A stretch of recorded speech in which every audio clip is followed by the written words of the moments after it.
ഉത്തരാഖണ്ഡിൽ കഴിഞ്ഞ ദിവസം ഉണ്ടായ പ്രളയത്തെക്കുറിച്ച് നിങ്ങൾ എല്ലാവരും കേട്ടിട്ടുണ്ടാവും. ഈ പ്രളയം എന്താണ്, എങ്ങനെയാണ് സംഭവിച്ചത്, ഇതുമായി ബന്ധപ്പെട്ട് നമ്മൾ ആലോചിക്കേണ്ട ചില കാര്യങ്ങൾ എന്നിവയാണ് ഈ എപ്പിസോഡിലൂടെ ഞങ്ങൾ നിങ്ങളുമായി ഷെയർ ചെയ്യുന്നത്.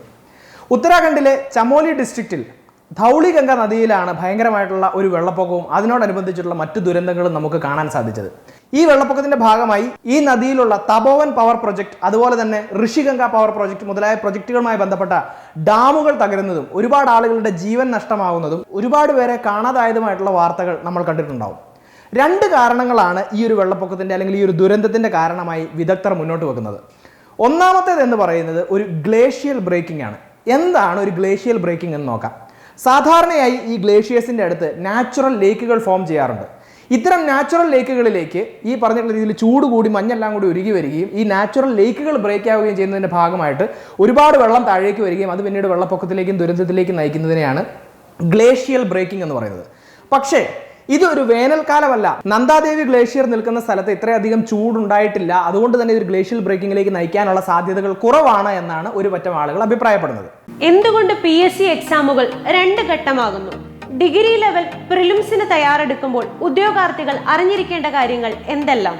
മാറുന്ന പരീക്ഷാ രീതിയിൽ ഉദ്യോഗാർത്ഥികൾ അഭിമുഖീകരിക്കുന്ന പ്രശ്നങ്ങൾ എന്തൊക്കെയാണ്? ഇത്തരത്തിലുള്ള നിങ്ങളുടെ സംശയങ്ങൾക്ക് മറുപടി നൽകുവാൻ KAS മെന്റർ ഫെബ്രുവരി 14 ഒരു സൗജന്യ ഓൺലൈൻ സെമിനാർ നടത്തുന്നു. സെമിനാറിൽ പങ്കെടുക്കാൻ ആഗ്രഹിക്കുന്നവർ ഡിസ്ക്രിപ്ഷനിൽ കൊടുത്തിരിക്കുന്ന ഗൂഗിൾ ഫോം ഫില്ല് ചെയ്യുക. കൂടുതൽ വിവരങ്ങൾക്കായി താഴെ കാണുന്ന നമ്പറിൽ കോൾ ചെയ്യുക. ഇനി ഈ ദുരന്തത്തിന്റെ രണ്ടാമത്തെ കാരണമായി പറയുന്നത് ഇതൊരു അവലാഞ്ച് അല്ലെങ്കിൽ ഹിമപാതമാണ് എന്നാണ്.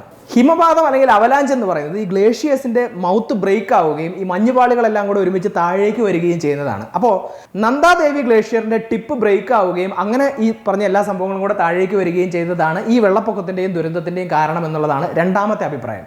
ഒരു പറ്റം ആളുകൾ അഭിപ്രായപ്പെടുന്നത് കാലാവസ്ഥാ വ്യതിയാനം അല്ലെങ്കിൽ ക്ലൈമറ്റ് ചേഞ്ചിന്റെ ഭാഗമായിട്ടാണ് ഇത്തരത്തിലുള്ള പ്രതിഭാസങ്ങൾ നമുക്ക് കാണാൻ സാധിക്കുന്നത് എന്നാണ്. വേനൽക്കാലം അല്ലാതിരുന്ന ഒരു അവസരത്തിൽ പോലും ഇത്രയധികം ടെമ്പറേച്ചർ മുകളിലേക്ക് പോവുകയും ഇതിന്റെ ഭാഗമായിട്ടാണ് മഞ്ഞുപാളികളിൽ ഈ തരത്തിലുള്ള ഉരുകലുകളും കാര്യങ്ങളും സംഭവിക്കുന്നതും എന്നുമാണ് വിദഗ്ധർ മുന്നോട്ട് വെക്കുന്ന അഭിപ്രായം എന്ന് പറയുന്നത്.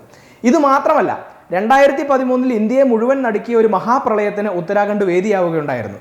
ഈ ഒരു അവസരത്തിൽ ഉത്തരാഖണ്ഡ് ഈ പറഞ്ഞിട്ടുള്ള ധൗളി ഗംഗ അതുപോലെയുള്ള ആ പ്രദേശത്തുള്ള നദികളിലൊക്കെ ഡാമുകൾ, പവർ പ്രൊജക്ടുകൾ എന്നിവ നിർമ്മിക്കുന്നതിന് ധാരാളം റെസ്ട്രിക്ഷൻസ് ഉണ്ടായിരുന്നു.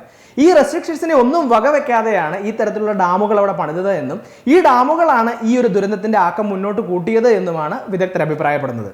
കാലാകാലങ്ങളായി നമ്മുടെ മുൻപിൽ നിൽക്കുന്ന ഒരു ഡിബേറ്റാണ് എൻവയോൺമെന്റ് വേഴ്സസ് ഡെവലപ്മെന്റ് എന്ന് പറയുന്നത്. അതായത് പരിസ്ഥിതി സംരക്ഷണവും വികസനവും. വികസനത്തെ മാത്രം മുന്നിൽ കണ്ടുകൊണ്ട് ഒരിക്കലും നമുക്ക് പരിസ്ഥിതിയെ അവഗണിക്കാൻ പറ്റില്ല. എന്ന് വെച്ച് പരിസ്ഥിതി സംരക്ഷണത്തിന് വേണ്ടി ഒരിക്കലും നമുക്ക് വികസനം വേണ്ട എന്ന് വെക്കാനും പറ്റില്ല. ഈ രണ്ട് കാര്യങ്ങളുടെ ഇടയിൽ ഒരു ബാലൻസ് കണ്ടെത്തുക എന്നുള്ളതാണ് ഏറ്റവും വലിയ കാര്യം എന്ന് പറയുന്നത്. ഈ ഒരു ഡിബേറ്റാണ് ഞങ്ങൾക്ക് നിങ്ങളോട് പങ്കുവയ്ക്കാനുള്ളത്. ഈ പ്രശ്നവും ഈ ഡിബേറ്റുമായി ബന്ധപ്പെട്ടിട്ട് നിങ്ങളുടെ അഭിപ്രായങ്ങൾ എന്താണ് എന്നുള്ളത് നിങ്ങൾ കമന്റ് ബോക്സിൽ രേഖപ്പെടുത്തുക. താങ്ക്